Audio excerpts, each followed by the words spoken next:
Debt almost never destroys a nation in a single moment. It works quietly, patiently. First, confidence erodes. Then institutions weaken.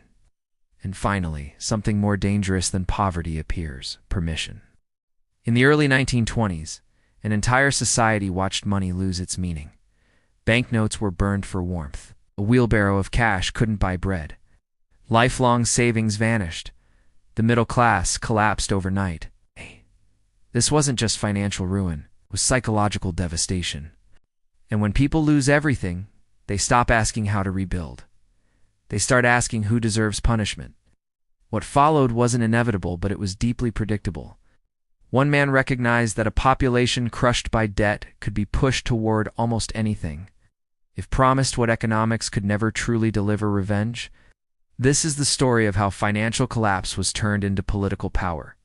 How illusion replaced reality. How millions paid the price for a recovery that never truly existed. When Germany signed the armistice in November 1918, the war ended, but accountability began. The Treaty of Versailles didn't simply close World War I, it dismantled Germany's future. Territory was stripped away, resources confiscated, national pride shattered. Then came reparations, massive payments demanded by the victorious powers. The sums were overwhelming. Germany wasn't just defeated militarily, it was financially dismantled. The newly formed Weimar Republic inherited this catastrophe: war debt, reparations, a weakened industrial base. In 1923, France occupied the Ruhr Valley, Germany's industrial heart, seizing coal and steel as payment. Berlin responded with passive resistance. Workers stopped producing, but the government continued paying wages. With no revenue left, the state resorted to the only option it had: printing money. At first cautiously, then desperately. By late 1923, hyperinflation consumed everything. Salaries became meaningless overnight. Pensions evaporated. Farmers' crops were worth more than professional incomes. Money no longer represented effort or time. The social contract collapsed. Trust in currency vanished. Then trust in government. Then trust in each other. Stability returned only briefly. A new currency was introduced. Foreign loans, largely from the United States, flooded in. Germany appeared to recover. Culture bloomed. Art, music, nightlife, innovation. From the outside, the Weimar Republic looked reborn. But beneath the surface, the debt remained. The humiliation remained. Buried deep within society was something else: rage. That rage wasn't abstract, it had targets. The Treaty of Versailles. Foreign powers, bankers, communists, Jews. In the beer halls of Munich, a failed artist turned agitator was learning how to channel that fury. Adolf Hitler understood something many politicians didn't. Economics is emotional. Numbers matter less than humiliation. Then came the crash of 1929. The American stock market collapsed, and the shock raced across the Atlantic.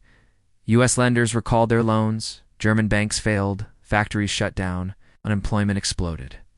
By 1932, millions were out of work. The Weimar government responded with austerity, cutting spending, raising taxes. It deepened the suffering. Poverty returned, and so did humiliation. Into that void stepped the Nazi Party. They didn't offer complex financial reforms, they offered certainty. Germany wasn't suffering because of global markets or policy failures. It was suffering because of enemies, external enemies who imposed Versailles, and internal enemies who had betrayed the nation. This lie transformed shame into anger, and anger into loyalty.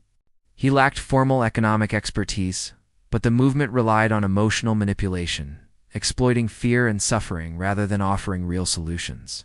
By 1933, Hitler was in power. Within weeks, democracy unraveled. Political opponents were arrested, emergency powers seized, the press silenced. Germany became a dictatorship. Then came what appeared to be a miracle. Unemployment collapsed, massive construction projects began, highways, public buildings, military facilities. To Germans and too much of the world, it looked like national rebirth, but the recovery was an illusion. Behind the scenes, the Nazi economy ran on deception. Public works and rearmament weren't funded by real growth, but by hidden debt. The regime created a shadow financial system using mefo bills, a form of state-backed IOUs issued by a shell company that existed only on paper. Contractors accepted them because banks honored them. Banks accepted them because the central bank guaranteed them, and the central bank printed money to cover the guarantees. By the late 1930s, billions in MEFO bills were circulating, almost entirely funding military expansion. Germany was secretly rearming while hiding the cost from its own people and the world. But the debt couldn't be delayed forever. The solution wasn't reform, it was expansion. Austria was annexed, its gold reserves absorbed, then parts of Czechoslovakia. Each conquest injected stolen wealth into the system. This wasn't growth, it was a pyramid scheme. Every invasion paid for the previous debt. At the same time, another policy accelerated the illusion. Jewish citizens were systematically robbed, businesses confiscated, properties seized, forced sales, legalized theft. By the late 1930s, tens of thousands of Jewish-owned businesses were destroyed or stolen. During Kristallnacht, homes and synagogues burned, thousands were imprisoned, victims were forced to pay for the destruction inflicted upon them. This violence was systematic, not accidental. Assets were seized to finance the regime, and large-scale theft became a core part of state funding. As war spread across Europe, plunder expanded art, money, homes, labor. The economy of the Third Reich depended on robbery, and then came industrialized murder. Ghettos, camps, extermination, millions were killed. Jews, Romani people, disabled individuals, political prisoners, LGBTQ people, and others deemed disposable. Debt had been weaponized. By the final years of the war, the illusion collapsed. Germany lay in ruins. Bombs fell day and night. The economy disintegrated.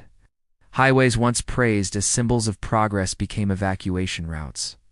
Factories were rubble. Banks vanished. In 1945, Germany surrendered.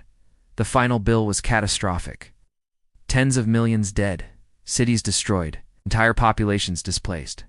The so-called economic miracle had been paid for with stolen wealth and mass death. When conquest ended, nothing remained.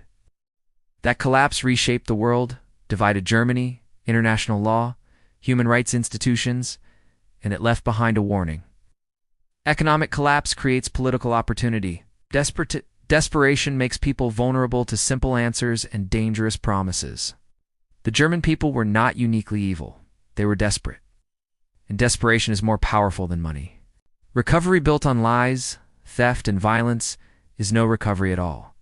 When leaders offer easy enemies instead of hard truths, the cost is always higher than the crisis itself. If this story made you think, subscribe to Mern. I explore the moments where economics, power, and human psychology collide, and how history warns us long before it repeats.